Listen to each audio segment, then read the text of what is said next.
Yan ng paglabag sa Animal Welfare Act ang lalaking humahasa umano sa inahing baka sa Cavite. At ito po mga kapamilya, hindi lamang pala ito ang unang beses na nakipagtalik ang suspect sa isang hayop. Nagpapatrol Dominic Almelor. Daghang salamat Bernadette. Og karon naata diri sa Banlag Mungkayo, Davao de Oro kung asa nahitabo ang pagpanglugos og baka. So karon guys, naa diri ang usa ka suspect ato kining interbyuhon. So tinuod ba nga ikaw nag-rape sa baka? Anong tabuwa sir, wala gugudigon ako ng kunan sa laser kay wala ko ng rape og baka. Sa una mo angkon ko sa una ng rape ko og baka sir, pero ug yundangan na ako to. Karon wala ko ng rape og baka. Dili ako ng rape og baka.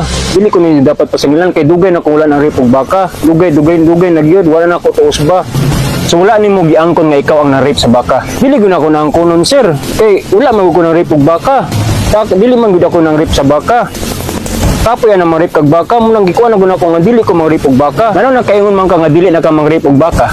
Eliman ka na sir, mo rape kag baka, mo tungtong kag bangko din kay mo upa ka.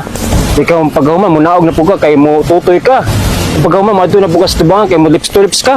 Kakapoy raron sir mo nang wala ko nang rape og baka. Ako gipili na karon ang baboy na akong rape. Kung ano mang gipili man nimo ang baboy kaysa sa baka.